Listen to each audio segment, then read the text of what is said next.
in North America, yoga has become more like an exercise program, much as there's a lot of new awareness coming along. Therapeutic yoga is being able to understand our finest technology available on this planet. Our body has that technology. And the more we begin to understand, better the results. And that's what I've tried to go. I think it's something like a piano. It has the same black and white keyboards, but what classical players like Mozart did with those 8 black and white keyboards, it was very different than some playing for entertainment in a nightclub.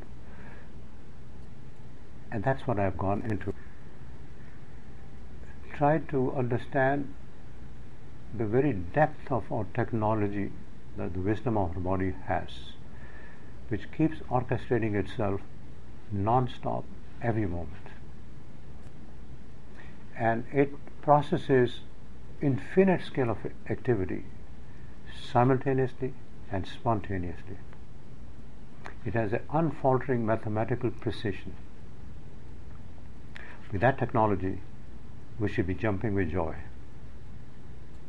So the question is, why are so many people getting sick? Millions of lives. Numbers are increasing day by day. Look at the condition of our own hospitals. There's a 12-hour wait and more sometimes, because it is the mind that keeps interfering into the process. That's why it's called psychosomatic, created by the mind, manifested into the soma. Now, what is in our mind? An average person, there are about 40,000 thoughts per day. 90% may be the same that we had yesterday, and 90% may be still negative.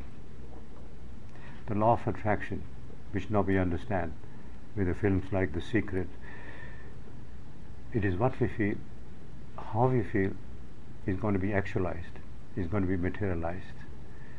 So unless we deal with those thoughts,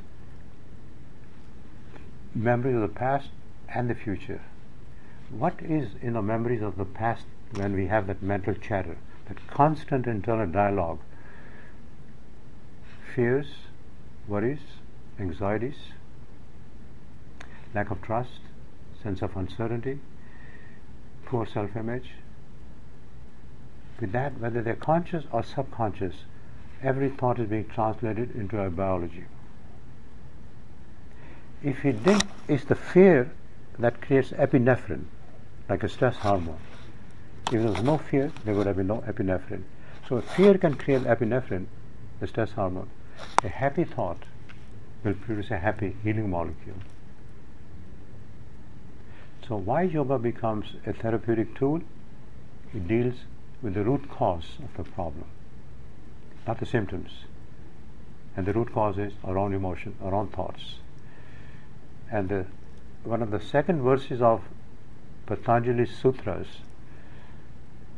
is Chittam Vritti Nirodham. Chittam is the mind stuff, Vritti is the waves and activities and emotions that it creates. Suspension of those mental modifications. It's only when we have a suspension of the mind, which takes place in our deep sleep. When do we heal most? In deep sleep. Why? Because the mind is not interfering into the process.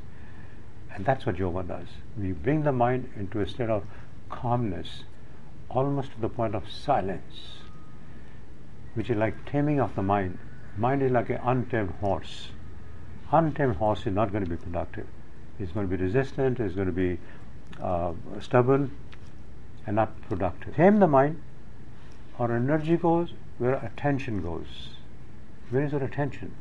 In the past or anticipation of tomorrow? We are depleting ourselves by putting our attention to the past and the future. We have lost the memory or the ability to keep our mind centered into the wholeness of the present moment. That's where our power is. That's where we can conserve energy. And that's what yoga does. It brings all our attention, and they're distinct, structured. It's a distinct, structured methodology. It's not a hit and miss method, but least understood, especially in North America.